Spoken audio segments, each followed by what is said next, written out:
Hi guys, this is Sarah for How We Learn, and today I'm excited to share with you some ideas for gardening with little kids. I was just outside and my dad was over. We're planning to do a big raised bed vegetable garden this year.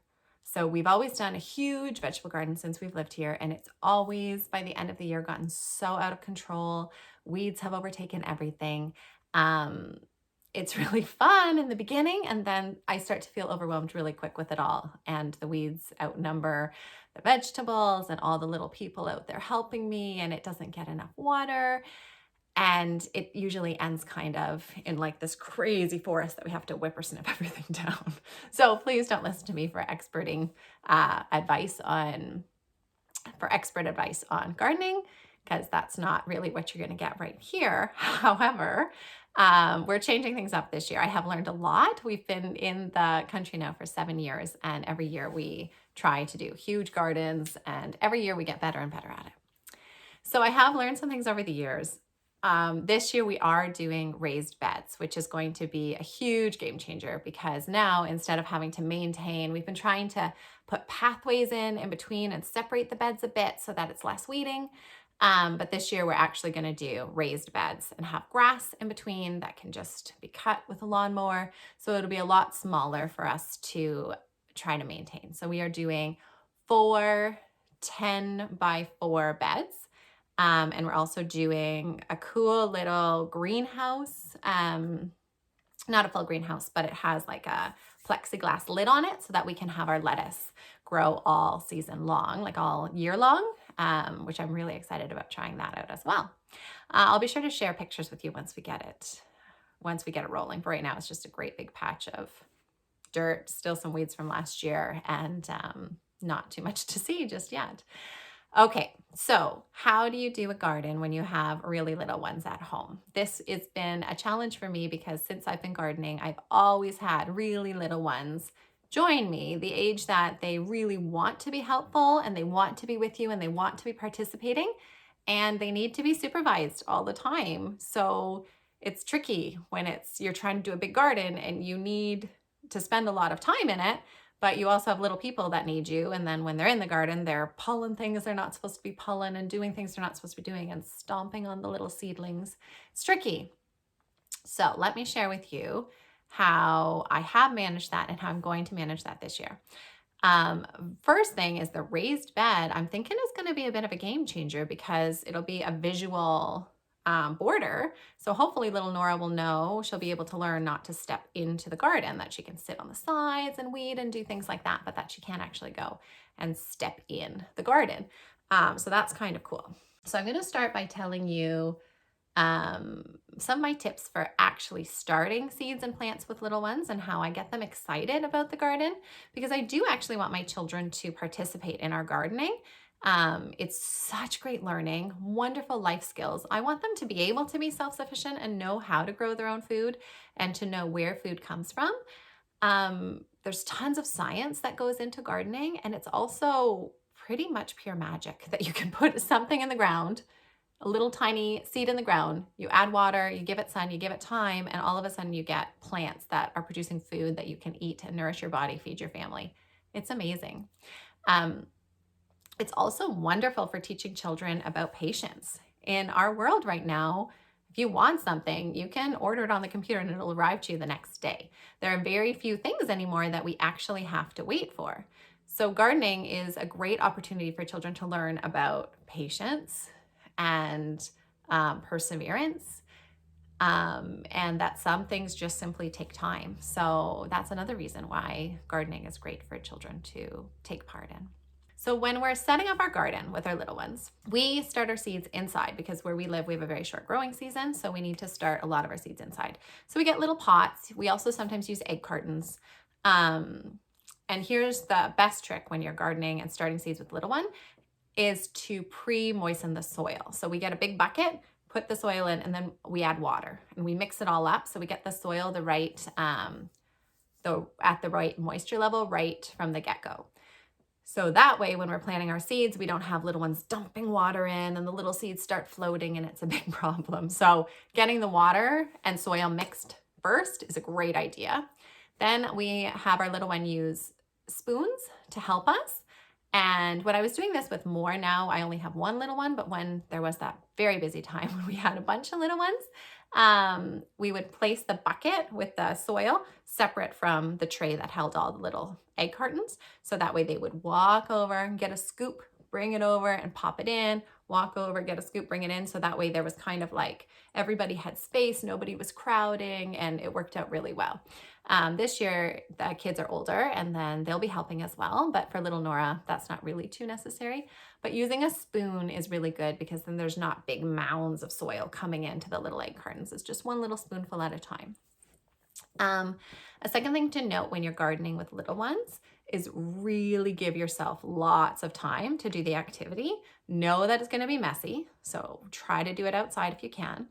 Know that it's going to take twice as long, so give yourself that window of time and just be prepared for it all. Because I find if I'm in the right headspace before I begin, then I can handle things really well. So if I know that a big mess is going to happen, I'm just going to do it outside on the grass.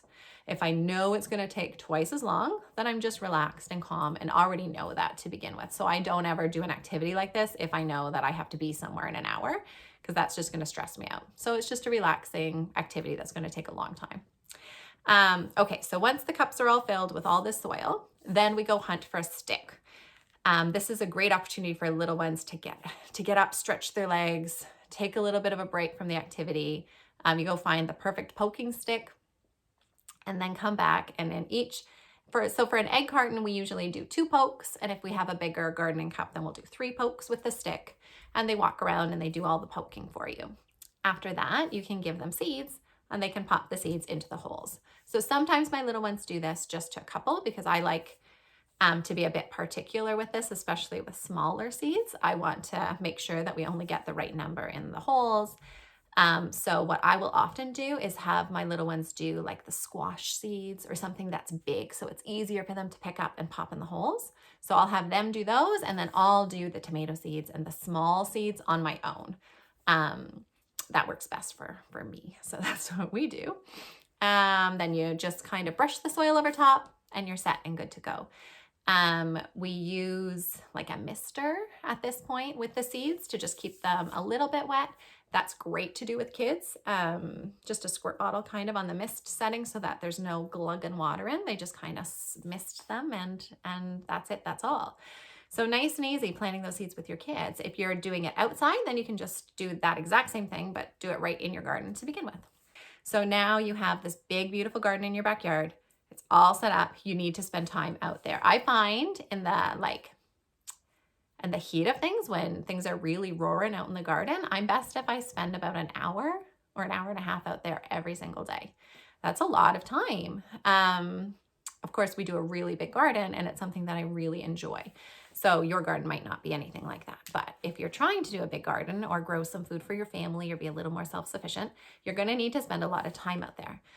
So schedule that into the rhythm of your day. I know I talk a lot about our rhythm, and in the summer, our rhythm involves going outside and having gardening time.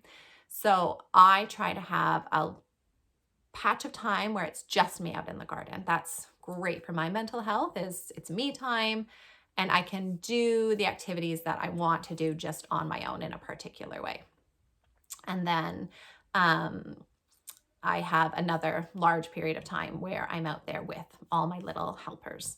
And we're doing tasks and activities. They have their chores, they have their roles, and they're helping to grow the food as well. So 3 things that I like to do when my kids are out there helping. I have 3 jobs that I like to give them that are actually helpful. And I can still keep my garden looking and growing the way I want it to. One idea first is to have a little area in your garden, depending on the size of your backyard, of course. We like to do a little fort. So we tried to do a bean teepee one year. Didn't work because I grew bush beans, which only got like this high, instead of the pole beans, which would have worked and look beautiful. So make sure you grow the right type of beans. But now we do like a fort kind of, so it's like an A-frame. And we have the sticks coming down like this, and then we have wood running this way as well. And then we have the pole beans climb up the sides of it like this. It's really fun. And then inside we can put down a blanket, bring out some blocks, some different activities so that the children have something they can do when they're out there too. So it's not just come into the garden, the only thing you can do is gardening. There's different activities set up inside. Sometimes I'll put a puzzle, books, and it's just a cozy, cool spot for the kids to hang out. And they really like that. So that's a really fun option too, if you're big into gardening, is to create a little hangout for your kids right in the garden so they can be close by and be doing their kind of normal kids activities. You can put Lego in there. You can put anything in there, really. Just put a blanket down first. And yeah, my kids really love that too. So that's a great way to, because they want to be close by when you're out in the garden, and it's a great activity for them to be doing out there. And now as for chores for kids in the garden, there are 3 things that I like to do. The first one is I like my kids to water the garden. So in order to keep this manageable, we have big buckets, like we use them for the chickens, like just big hardware buckets kind of. And fill them up with water, and then have the children, depending on their age, a really fun idea is squirt guns. We started this a couple of years ago. My boys love it. They just fill up their water guns and then they can squirt the different vegetables to water them.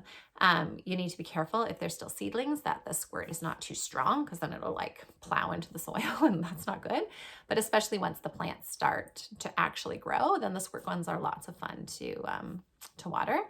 Another option is to bring out a 1/4 cup measuring cup, just one of the little plastic ones that has a handle. For your toddlers or young little ones, they can scoop, and then they only get a little bit of water. And by the time they walk over to the plant, there's hardly anything left in it anyways. And then they can dump it right on the seeds or dump it right on the plant. So it's really helpful because they are actually watering. It gives them a lot of a big job. There's tons to be watered. They can do that all day long if they have the focus for it. It's meaningful work because they can see that, hey, mom's watering the garden too, and my brothers are watering the garden. This is work that has to get done, so I'm really helping. And it makes sure that they're not taking, the big watering can and accidentally dumping the whole watering can and flooding an area. It keeps it nice and manageable. A second thing that I like my kids to do, a job for them, is to make all our markers, like our garden markers. I do find we haven't always put markers in our garden, and then I always forget. Like I've explained, I'm really not good at this gardening thing, so I always forget what I planted, and I have trouble discerning, like, is that a weed or is it a plant? So I try to plant things in nice straight rows, and then we put markers on either side so I can see, oh, this is that's where I put the spinach, or that's where the potatoes are, whatever it is. But I mark it so that way I can tell what I need to weed and what is actually supposed to be growing there. So the kids are in charge of making the markers. Sometimes it's just writing it on popsicle sticks. But what we've been doing lately, which is a lot of fun, is they have to go on a hunt and find a bunch of rocks, and then they paint them. My kids are nice and crafty. They like doing crafts. So they'll paint one, and they can actually paint it to look like a carrot, or to look like a potato, or to look like peas. And then we just write with black Sharpie on it after what it is. So even little Nora can paint rocks and then write. We just write on after what that rock signifies. And then we place those in the garden. And it's great because then they see that they're helping, because mommy's using that and I really need those there, and it's really helpful. So that's a great activity for kids to do in the garden. And the third one is weeding. So my kids do a lot of weeding. My big kids are my best weeders. They really gave a run for our money last year. We did quite well. It was really just the last 6 weeks, I would say, of our garden where things got totally out of hand. They're really good at weeding now. My older kids are. So I really feel like this year is going to be our year for the garden. With the raised bed combo with my older kids and their ability to weed, I think we're going to make it this year. So with the little ones with weeding, what I found is best is to section off an area for them to weed. So they know, they can visually see exactly where they need to weed. So when plants are big, I like to use just big sheets of cardboard and prop it up against, like say I have tomato plants, I'll prop it up against one side of the tomato plant and prop it up against the other side of the tomato plant. And then they know in the middle there, all of that needs to get weeded, so they can use like their little garden tools or their hands and just weed that whole area. You can also, when seeds are little, is put rulers down right in the dirt, and they know in between the rulers, that's where they have to weed. When my kids are really little, I like to leave a patch of garden that has nothing in it at all so that they can dig and play, just kind of use it like a sandbox, and they have their toys there. And again, I section that area off really well so that they know that that's the boundary that they can play in. And other places there's little baby seeds, so they can't go there. But that way it gives them an area to play and dig and do all those things that kids love to do without harming the rest of the garden. So there you have it. That's my tips and tricks for gardening with kids. That's what we're going to be doing this summer. I'm so excited and ready. I'll share pictures with our raised beds once we're doing them. We're doing a nice, simple design, really simple. My dad was over and we were chatting about a few different ideas, and then we walked over to our neighbors. We have these amazing neighbors, and they always do things perfectly. Like they're just, I actually have a blog post about that. I should link it. It's a really fun one about my neighbor. She's very much like Martha Stewart, and I share all about her. So I'll link that below so you can check it out if you're interested. But they of course have gorgeous raised beds. So we're going to copy their design actually and do it just like they're doing it. So I'll share pictures once we get that put in, which is actually starting tomorrow because things are warming up out there and it's almost time to get our seeds going. All right, thanks for watching. I hope that this gave you a few ideas for gardening with your little ones. Even if it's just a Tupperware container, like a Rubbermaid bin on your deck or on your patio, in a window box, anything. It doesn't have to be crazy. It can just be a small garden. It's so wonderful to do with your kids. So I hope you consider doing a little garden with your kids this year. Thank you so much for watching, and I'll talk to you again next week.